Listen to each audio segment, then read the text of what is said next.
Hello, good morning बच्चों। आज हम हेलो गुड मॉर्निंग बच्चों। आज हम केमिस्ट्री ऑनलाइन वर्चुअल क्लासेस में एटॉमिक स्ट्रक्चर वाला चैप्टर आपको उसकी वीडियो आपके लिए भेज रहे हैं, ऑडियो और वीडियो। इसमें सबसे पहले एटम किसे कहते हैं। एटम किसी तत्व का वह सूक्ष्मतम कण जो रासायनिक अभिक्रियाओं में बिना अपघटित हुए भाग लेता है परमाणु कहलाता है। डाल्टन के अनुसार ये सत्य माना जाता रहा कि परंतु आधुनिक खोजों व अनुसंधानों में ने ये सिद्ध कर दिया कि परमाणु अविभाज्य नहीं है, परमाणु अति सूक्ष्म कणों से मिलकर के बना है। मतलब पहले ये माना जाता था कि परमाणु बिना अपघटित हुए रासायनिक अभिक्रिया में भाग लेता है डाल्टन के अनुसार, लेकिन बाद में जो खोजें हुई, रिसर्च हुई, उस रिसर्च के अनुसार ये सिद्ध कर दिया गया परमाणु अविभाज्य नहीं है, परमाणु भी अति सूक्ष्म कणों से मिलकर के बना है। तो परमाणु में दो प्रकार के कण होते हैं। सबसे पहले कण, परमाणु के जो मूल कण हैं, फंडामेंटल पार्टिकल्स ऑफ एटम, ये निम्न दो प्रकार के होते हैं। एक तो मूल कण या स्थायी कण। वे कण जो परमाणु के अंदर और बाहर स्वतंत्र अवस्था में रह सकते हैं परमाणु के मूल घटक या स्थायी कण कहलाते हैं। वे कण जो परमाणु के बाहर स्वतंत्र अवस्था में रह सकते हैं परमाणु के मूल घटक या स्थायी कण कहलाते हैं, जैसे इलेक्ट्रॉन, प्रोटॉन, न्यूट्रॉन। अस्थायी कण यानी स्टेबल कण जिनका परमाणु के अंदर व बाहर अस्तित्व क्षणिक होता है और अस्थायी कण कहलाते हैं।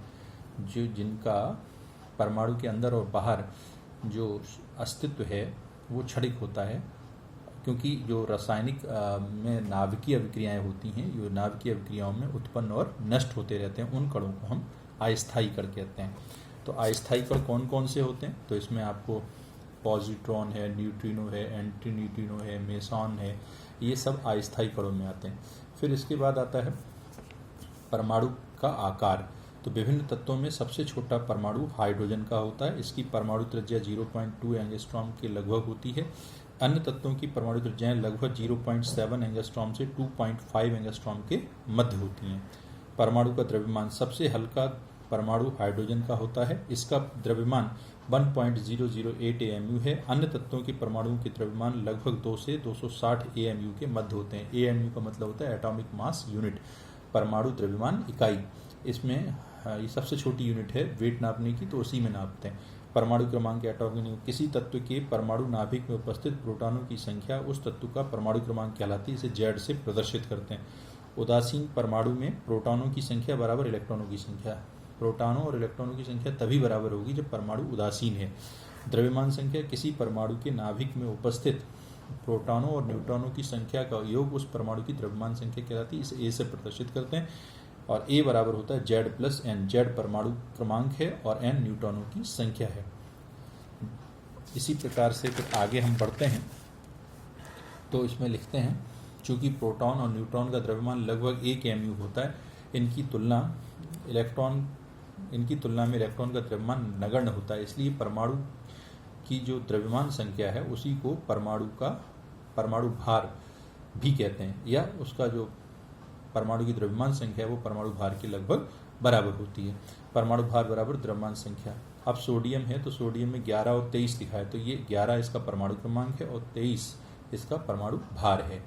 क्रमांक नीचे लिखा होता है और भार ऊपर लिखा होता है।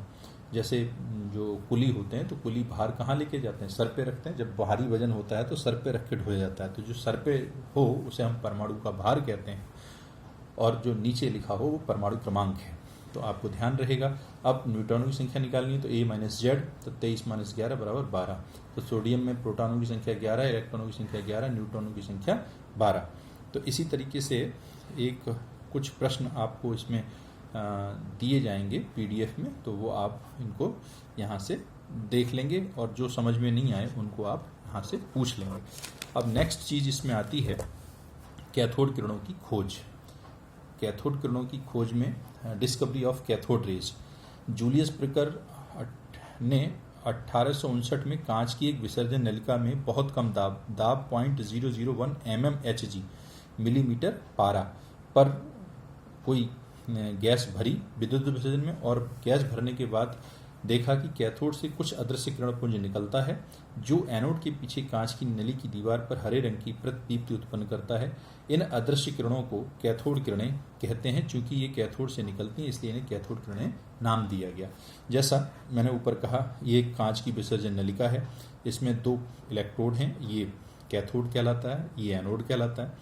ये हाई वोल्टेज सोर्स से इसको जोड़ रखा है और यहाँ वैक्यूम पंप से इसका जो दाब है वो 0.001 mmHg कर लिया। इस दाब पर कोई गैस भरी, गैस भरने पर हमने ये देखा कि यहाँ हरे रंग की प्रतिदीप्ति उत्पन्न होती है। ये प्रतिदीप्ति क्यों उत्पन्न होती है, तो उसका रीजन जब देखा गया, रिसर्च की गई, तो ये माना गया कि कैथोड से कुछ अदृश्य किरणें निकल रही हैं जो यहाँ पर कांच की नली पर टकराती हैं। चूंकि ये दिखाई नहीं दे रही थी, अदृश्य थी, लेकिन ये यहाँ जब टकराती हैं तो हरे रंग की प्रतिदीप्ति उत्पन्न होती हैं। तो ये कहा गया कि जो हरे रंग की प्रतिदीप्ति उत्पन्न होती है वो किन्हीं अदृश्य किरणों के कारण उत्पन्न होती है। क्योंकि ये धन प्लेट की ओर जा रही थी तो ये माना गया कि ये ऋण प्लेट से निकलती हैं और इसकी तरफ आकर्षित होती हैं, इसलिए यहाँ पर टकराती हैं। तो अदृश्य किरणें यहाँ से निकल रही हैं और यहाँ पर हरे रंग की प्रतिदीप्ति उत्पन्न कर रही हैं। चूंकि इनका उद्गम स्थान कैथोड है तो इसलिए इन रेज को कैथोड रेज कहा गया।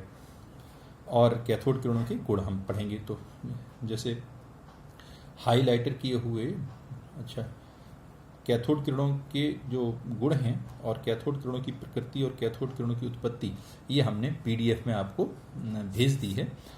फिर भी हम आपको डिस्क्राइब कर देते हैं कि कैथोड किरणों के गुण में क्या है। ये एक सीधी रेखा में कैथोड से एनोड की ओर चलती हैं और ये ऋणावेशित कणों से मिलकर के बनी होती हैं। क्योंकि विद्युत क्षेत्र में ये धन प्लेट की ओर मुड़ती हैं, क्योंकि ऋणावेशित धन प्लेट की ओर मुड़ेंगी और चुंबकीय क्षेत्र में विक्षेपित हो जाती हैं और ताप दीप्ति उत्पन्न करती हैं। यानी कोई यहाँ पर पतली पन्नी रख दें, उस पर कैथोड किरणें डालें तो वो लाल हो जाती है, जैसे बोलते हैं ताप दीप्ति उत्पन्न करती हैं, प्रतिदीप्ति उत्पन्न करती हैं।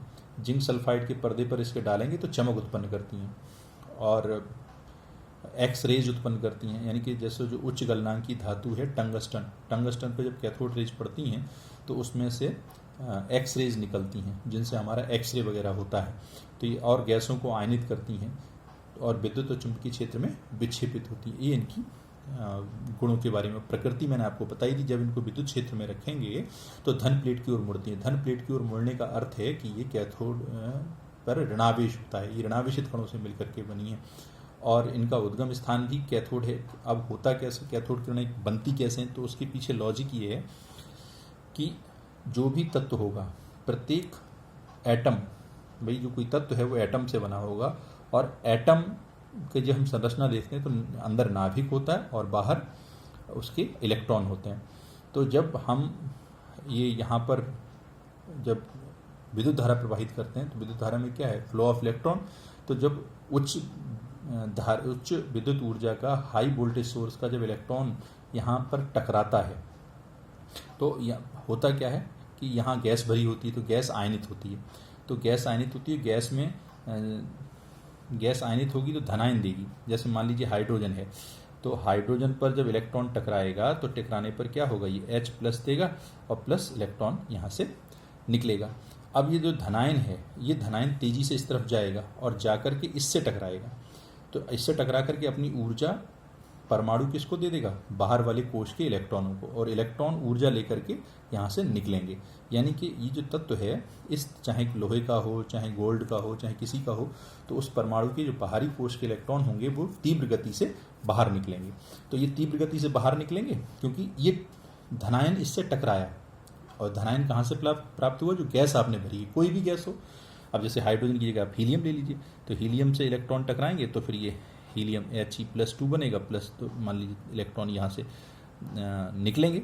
तो जब इलेक्ट्रॉन निकलेंगे तो इलेक्ट्रॉन तो इधर की तरफ गमन करेंगे, लेकिन ये जो धनायन होगा ये तीव्र गति से आकर्षण के कारण इससे टकराएगा। इसके टकराने से क्या होगा कि जो तत्व है उसके आउटर मोस्ट सेल का जो एटम होगा, उस एटम के आउटर मोस्ट सेल का सबसे बाहरी कोश का जो इलेक्ट्रॉन होगा वो ऊर्जा ग्रहण करके तेजी से बाहर निकलेगा, और बाहर निकलेगा एक सीधी रेखा के रूप में, और इधर आकर्षित होगा तो एक सीधे की रेखा के रूप में यहाँ निकलेगा और यहाँ पर चमक उत्पन्न करेगा। तो यही जो इलेक्ट्रॉन्स हैं जो निकल रहे हैं, ये इलेक्ट्रॉन एक किरण पुंज के रूप में निकलते हैं। इन्हीं इलेक्ट्रॉन की किरण पुंज को हम कैथोड किरणें कहते हैं। तो कोई पूछे कैथोड किरणों की उत्पत्ति कैसे होती है, तो आप ये कहोगे कि जो गैस के धनावेशित कण होते हैं वो धनावेशित कण कैथोड से टकराते हैं और कैथोड से में जो एटम्स होते हैं, तत्व का जो एटम होता है उसके आउटर मोस्ट सेल को अपनी ऊर्जा दे करके वहाँ से इलेक्ट्रॉन्स को एक बीम के रूप में, एक किरणपुंज के रूप में वहाँ से निकालते हैं। तो ये किरणपुंज यहाँ पर जो एनोड है, एनोड के पीछे एक चमक उत्पन्न करता है। तो इसी को हम कैथोड किरणें कहते हैं। तो ये कैथोड किरणों की उत्पत्ति कैसे हुई, प्रकृति कैसे हुई, तो उत्पत्ति तो मैंने बता दिया कि धनायन के टकराने से इलेक्ट्रॉन्स निकलते हैं और ये कैथोड किरणें कहलाते हैं। अब चूंकि विद्युत क्षेत्र में पास करेंगे तो ये चूंकि धन प्लेट की ओर मुड़ेंगी तो इसलिए ऋणावेशित होती हैं, तो ये इनकी प्रकृति हो गई। अब इसमें इनका जो EM का मान होता है वो कांस्टेंट होता है, क्योंकि इलेक्ट्रॉन का कोई भी हम यहाँ पर धातु ले लें तो हर धातु एटम से बनती है और हर धातु में एटम होते हैं और एटम में सब में इलेक्ट्रॉन्स होते हैं, और तो इलेक्ट्रॉन किसी भी धातु का मौलिक कण है। तो कैथोड किरणों के में जो निकलने वाले किरणें हैं वो क्या हैं, वास्तव में इलेक्ट्रॉन्स ही तो हैं। तो इलेक्ट्रॉन्स के लिए EM यानी कि उसका आवेश और द्रव्यमान का अनुपात हमेशा कांस्टेंट रहता है। तो आज की वीडियो में हम इतना ही। नेक्स्ट वीडियो में आपको आगे एनोड किरणों की खोज बताएंगे। PDF में जो आपको भेजा जा रहा है उसे नोट कर लेंगे। कोई समस्या होने पर मेरे WhatsApp नंबर पर संपर्क करेंगे।